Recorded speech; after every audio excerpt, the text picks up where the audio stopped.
I have always loved looking good. I think when I was small, I would spend time in front of the mirror.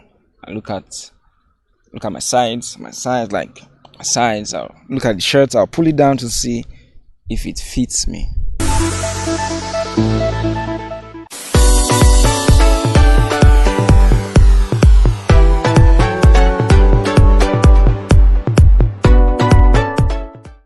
My name is Perez Agidi. Perez Agidi. What's the short form? Some people cannot pronounce it. Yeah, that's why I call myself Perez. K.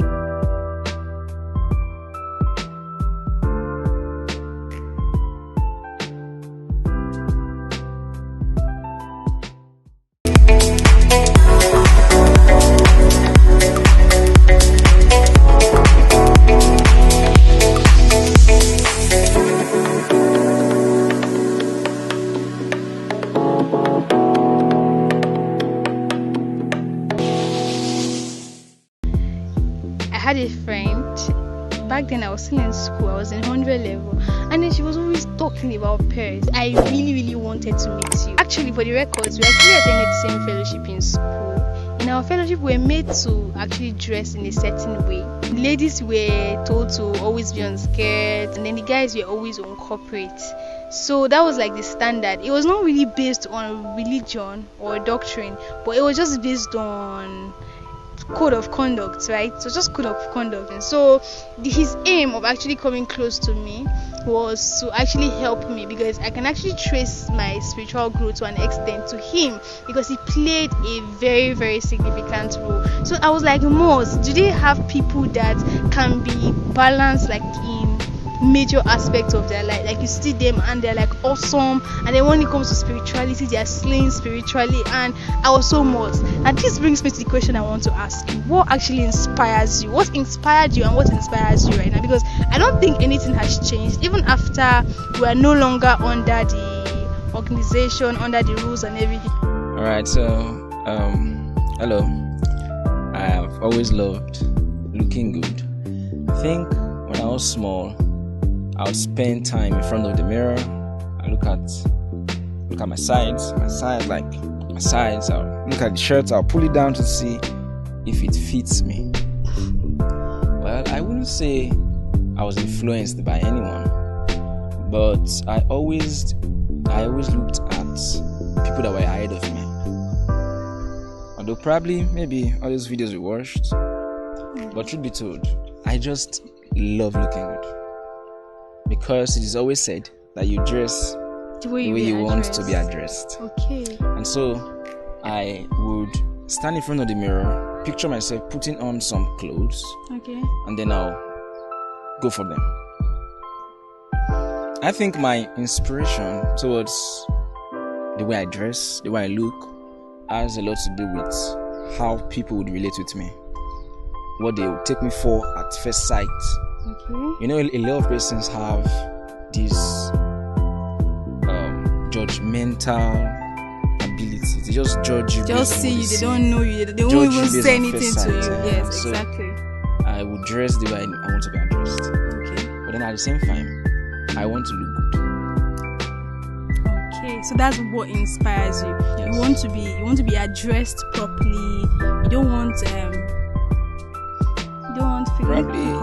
Probably as an example to others, the way a believer should look. But because you're a believer, it doesn't mean you should look, shabby.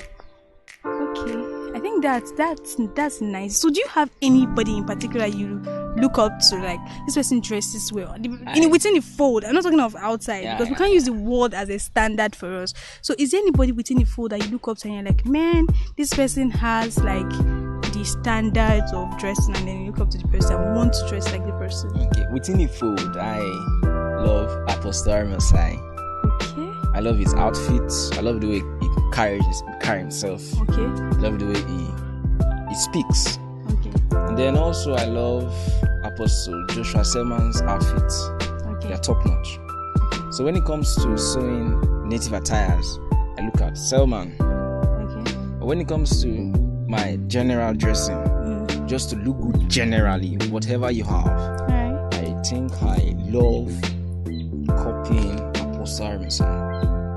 However, back then when I was in school, there was this Bible story teacher I met. Okay. From meeting him, I could tell that he wasn't just a normal churchgoer. He wasn't just one who goes to church or who just wear nice clothes to church. It is in his habit, his nature to look good. You want to mention his name? Yeah, why won't I mention his name? And that teacher's name was or is Olujimi Oke. Hey, he's going to see this video. He's a very nice guy. Of course. His outfits were top notch. To the way he knot his tie, to the color of shoe. And funny enough, he was even following the same standard. Yes, he was. And you're not like the only person saying this. Somebody else has told me this before. So, in the mouth of 2 or 3 witnesses. The truth is established. So, I don't think you're lying as regards that. So, that's actually very nice. Okay, that's nice. It's good you have good people within the fold that you actually look up to as regards dressing. So now my question is, how do you actually like balance it? When I mean balance it, there's a standard, like we have the word standard of fashion, what fashion is, what it should be, and then we have the church standards of dressing, and then even within the church we still have like different standards and all that everywhere. And sometimes it's actually even causing confusion and sometimes even doctrinal differences and all that. So my question to you is, how do you actually get to know the right Christian dressing? Like you see this dress and you're like, this is how a Christian should dress and this is how a Christian should not dress. How do you know when you're crossing the line? Okay, I think the watchword there should be modesty. Modesty. Yeah, modesty.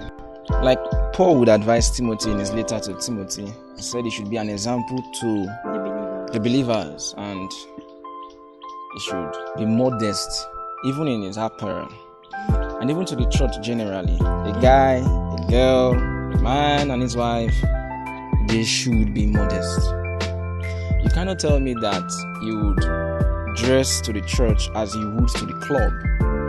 As if you go to the club, but you shouldn't go to the club. Christians are not even supposed to go to the club. You should not go to the club. So you cannot take what is for the club into the church. Okay. And since you can't take what is of the club into the church, you should not take what is of the club into your house. Because your house or you yourself, you are the church, the temple of the Lord. Yeah, so if you would not want to be addressed as an alot, then you should desist from dressing as one. Okay. You understand? Yeah. So there should be some appropriation, some modesty in our outlook. Okay. So you're now saying that when I put on a dress, what should guide me should be modesty, nothing else. Yes. It shouldn't be doctrine or anything, but modesty. Now, if you are under an organization that do not support some kind of dressing, okay, because you've pledged allegiance to that organization, okay, then you have to look like those who have pledged allegiance to the organization. Okay. Probably you are a worker in Zenith Bank. You would need to wear a white shirt and a red tie. So the day you go to your workplace on black shirts and blue tie, then you may probably be sent home. Okay. Therefore, if you are pledged allegiance to an organization, then you need to keep up with the way they dress, the way they look. And I'm sure no organization would want you to dress out of modesty. Okay. They want you to be modest as much as possible. As much as possible. Okay. So what if you realize that you cannot cope with the standards of dress in that organization? Do you advise that believer to leave? Yes. You do? So if you can't keep up, instead of messing up and being rebellious, just move. Okay, so let me just explain. The thing is, before you cut a tree down, you need some amount of planning. Okay. You don't just fall a tree for falling sake. Okay. You have to do justice to sharpening your machete. Okay. And you need to have a good reason for bringing that tree down. Okay. That is to say, you have to count your cost before you begin, before you belong. In the house, okay. I could remember then in my undergraduate days, just walking by the way, just going to the hospital to pray for people who were sick. And then on my way going to the hospital, I was stopped by a lady.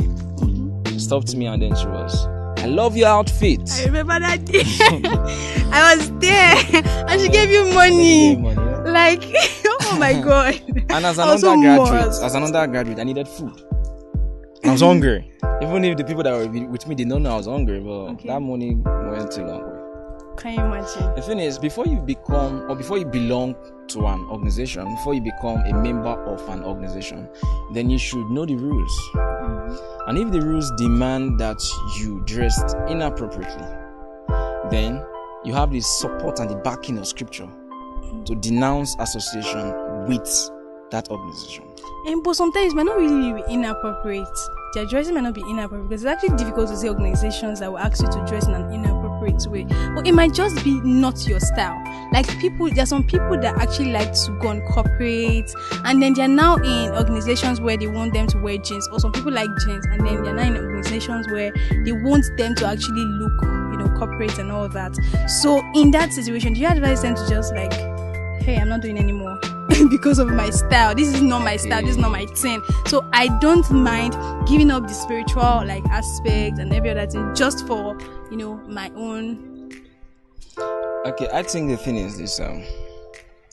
Back then in the university, I don't know why I keep going back to university. It's not just finished. That's where a lot of things happened, so I just finished. Yeah. I'm proud.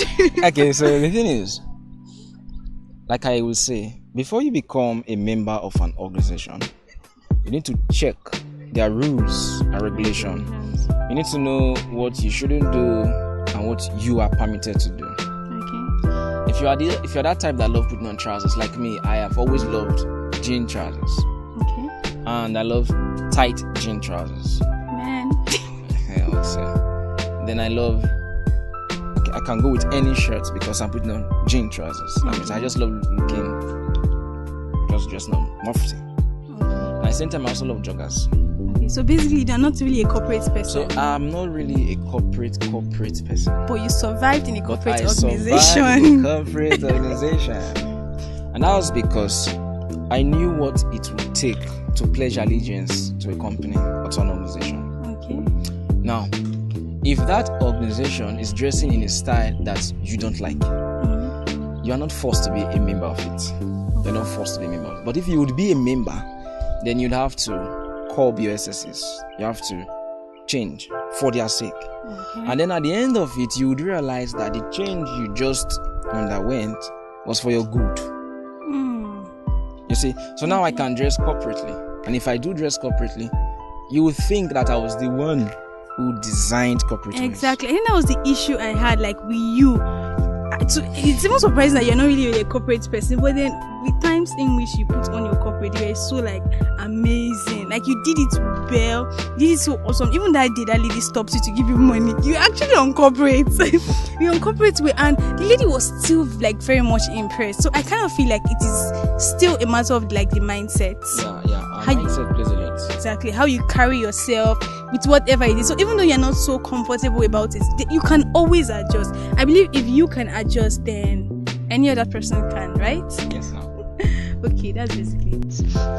Now there's something I've been battling with. Most times when I don't get clothes for myself, I actually feel very guilty. I know I need them, but sometimes I feel bad because of those things you've heard. People always condemn young people dressing, spending money on fashion trends and everything, and they go you spend money on fashion, and you don't spend money on your self-development and all those kind of things. So most times when I want to buy the clothes, I actually kind of feel guilty. So my question is, how do you get to balance it? You're going to get, you say nice sneakers, you want to get the sneakers and everything, but then how do you get to balance your conscience buying the stuff you actually want to get, and then your self-development and every other thing? Alright, so being a financial analyst, I try as much as possible to apply the rules of money, and one of which is budgeting. Okay. You pre-plan everything, rank your needs and your wants based on priority. And so, if I'm to balance how I spend on clothing and how I spend on personal development, I'll tell you that I actually budget a percentage of my money. Okay. Generally, compound the budgeted one, or probably the percentage I've removed, compound it for a number of time or a period of time, and then I go to the market, just give myself something good as a reward for my efforts. For your labor, okay.